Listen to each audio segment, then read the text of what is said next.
Hello, welcome to this nightmare of a movie. You're about to go on a journey of fear, hate, and repulsion. And since you wanted to know what happens, I also had to take this journey with you. So buckle up. I must warn you that this movie moves a little slow. There are no major action scenes or fast-paced moves. It's slow and deliberate, but this feeds into building the anxiety, I think. It makes you antsy.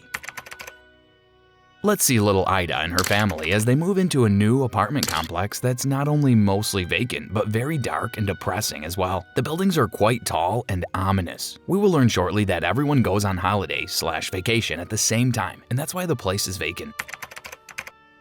Ida's family is transitioning with Dad to a new job and the move, so no trip for them this year. Ida is not happy with this, and it'll be one of many issues she has with feeling unseen. Pappa kan ju vara med Anna. Anna appears to be the oldest daughter, and they don't say until later that she is in fact autistic. We only see that she's handicapped. She doesn't speak and needs constant attention.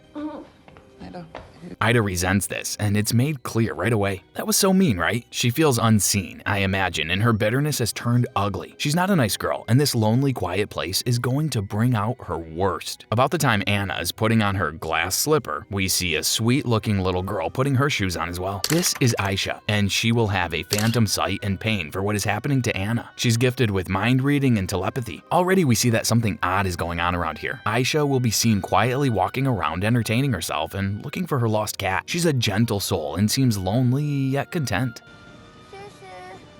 Let's meet brutal Ben. This kid is unkind, cruel, and horrible. Don't believe it? Let's watch this creep show boy. So Ida and Ben will be like, hey, and then they'll be friends because that's how it works in the kid world. So Ben says, want to see something? This is how it always starts. So they go out to the woods where Ben shows Ida his superpower. He can bend space to move objects around, like literally changing their course of direction. Normally this would be cool, but Ben is awful, so it's not. They destroy an ant pile together, and we realize that these two mean souls have found each other, and no good can come from that. It feels icky instantly. You're now also wondering why these two kids seem to have powers. What's up with that? Spoiler alert, you never find out how or why. You just have to accept it.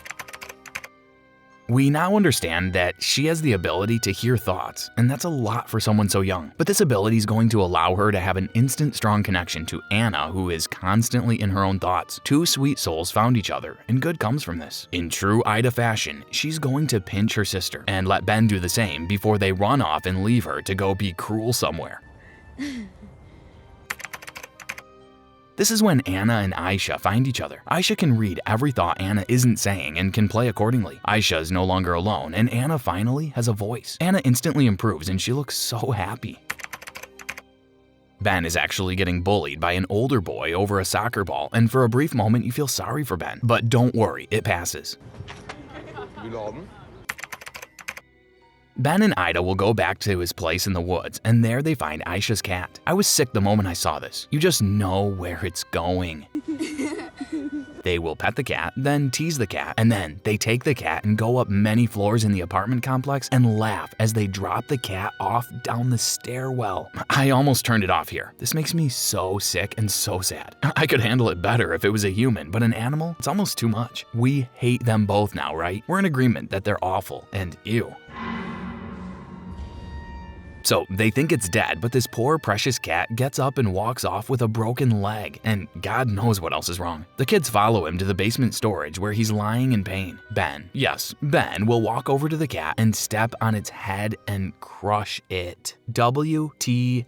I am so upset. Give me a moment. The only thing besides misery to come from this scene is that Ida, mean little Ida, realizes she has met her match and she doesn't want to compete. Even her sick mind can accept someone sicker has entered the chat. She leaves him, clearly disturbed, and goes to find her sister. We will later discover that Ben stayed behind and tortured the cat and tied it up. Oh, we hate him. Ben is the textbook description of a serial killer in the making. Ida will keep you guessing throughout because she seems dark and light at the same time. You can see both sides struggling to come forward. So Anna and Aisha are playing when Ben sees them and comes up, and then Ida sees Ben and wants to leave, but realizes it's pointless. I suppose curiosity and the need to avoid the awkward situation gets the best of her. She stays and joins in with the other kids. When they all realize Anna and Aisha can talk to each other mentally, it goes off. They all get excited. This is something new and exciting. Then Ben jumps in and he too can talk to them. Ida, for some reason, is the only one who cannot see what Aisha sees or telepathically hear what any of them say. Ben shares his ability to move objects, so they decide to experiment and make it a game. And they take turns whispering words and see if the others can get the word from the minds of each of them. Banana! Aisha is strong, so Ben takes from her the most. It'll be established that Ben is intimidated by Anna in her mind. She has a quiet strength, and Aisha is more easily manipulated. Ben will use this to his advantage, so the kids will play these games. The next day, they will up the experimenting ante. They go to the woods and try to get further away from each other and try more words and phrases. Ben is going to get upset and hurt Anna when they get into an altercation. Ben pushes Aisha with his mind, and Anna is very protective of her, so she goes into the mental octagon with Ben. He doesn't like it. Anna is starting to open up more and more each day with the help of Aisha, and Ida starts seeing her sister as more human, it seems. She talks to her more now and even plays with her. Their mom will also start to notice some changes, and there's a bit of conflict between Ida and her mom when Anna starts changing. These scenes are a good base for the mom and daughter interaction, but unnecessary really. Also, a couple scenes at the doctor's office, but you're not missing anything there either. Okay, so Ben is sitting at the kitchen table, eating and waiting for his mom to make dinner. We were given a glimpse earlier of a horrible bruise on Ben, and now after seeing how his mom is, we reach the conclusion that he's neglected and physically abused. This explains his hate and evil ways, but it doesn't excuse it. Ben is bored and playing with his food as kids do, so Ben decides to startle his mom and moves the pot of boiling water across the stove. When she jumps, he laughs and she gets mad, and it seems like she's going to come for him. So he hits her on the head with a skillet that he moves telepathically and knocks her right out. Blood, concussion at the very least. He just watches her bleed and keeps eating. Back at her apartment, Aisha sees this in her mind and is scared, very scared. She's sharing the thought with Anna, who in her own way takes in all the information. You can't see a change on the outside, but you just know she sees it and feels it on the inside. Back at Ben's, he now drops the boiling water and pot onto his mom's legs as she lays there knocked out. He will have a moment of regret and try to help her, but then realizes he doesn't actually care and leaves her there to die. She will stay there for the rest of the movie with a rag covering her face and legs, and he will live his life around her. Sick. So this kid who has killed cats and his own mom, but is scared of the bully and won't confront him? Strange, that feeling. We all have moments of strength, and then our weakness can be so minor yet so big in our minds. Ben is going to take the coward's way out though, and instead of talking to his bully or confronting him, he's going to get in the mind of a random man minding his own business at dinner and send him to brutally murder the boy. Aisha and Anna will know what he's doing because of his mental abilities, but Ida will not know anything other than what she can see. Damn. This clearly establishes the fact that Ben has full control over his abilities, and now his mind control. He calls it fetching people, and Ida thinks it's cool. Oh, how quickly that will change. So Ida wants more proof it's real, and Anna and Aisha can sense the evil he's doing. They're getting nervous, and Ida is still going along with it. So Ben and Ida go to the basketball courts, and Ben will use his mind to snap an innocent boy's leg. This is where Ida finally sees the danger that he is and realizes it's not fun and games anymore. When Aisha and Anna and Ida confront him, he goes crazy. He chokes Aisha out and sees Anna's strength. He'll get very defensive, and the girls will realize he has to be stopped. But they will also all be scared because he can now hurt anyone at any time. Ben will run home and cry, and ironically, he just wants his mom. Well, Ben, she's right there on the floor.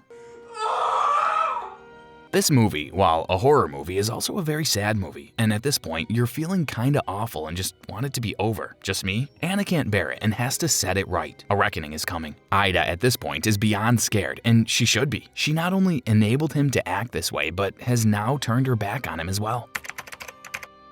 But she has an idea. She gets a new toy and goes to see Ben. She pretends to still be friends and wants to play at the bridge. She will encourage Ben to climb up and then proceed to push him off. She will run from the scene, but Ben is not dead. He landed in the grass instead of the highway and has gone into a trance, where he's now manipulating Ida's mind. She is seeing snakes and running from shadows in her head, but in the real world, she's out on the road and gets hit by a car. She will wake up in the hospital. Ida will return home on crutches and filled with pure terror. Her thoughts turn to the fact that anyone can be mind controlled, and that means her parents as well. He's messing with her head, literally.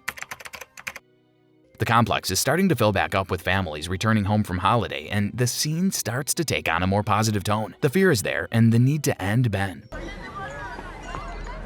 But more people somehow make the scene feel safer. Ida will spot Ben staring at her from the window where she's watching him, and Anna can sense it and is over the BS. When Mom leaves to go to the store, Anna takes the opportunity to escape with the help of Ida. She will find Ben and the standoff will commence. Anna will stand still and Ben will stand still and the ground will move around their feet.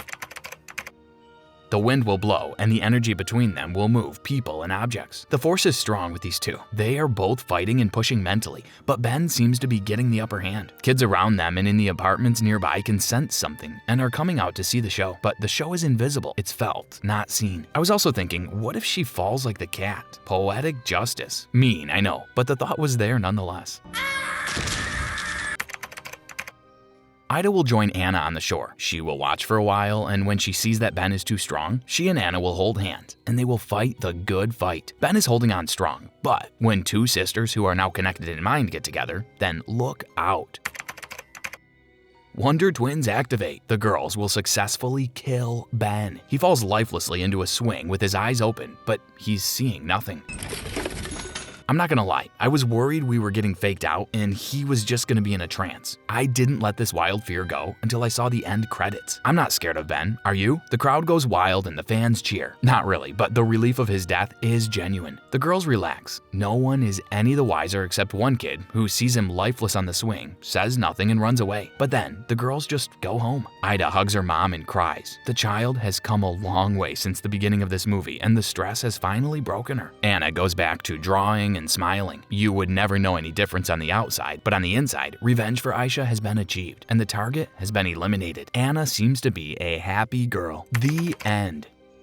So that was intense and psychologically scary. Damn kids, too much free time, video games, and caffeine if you ask me.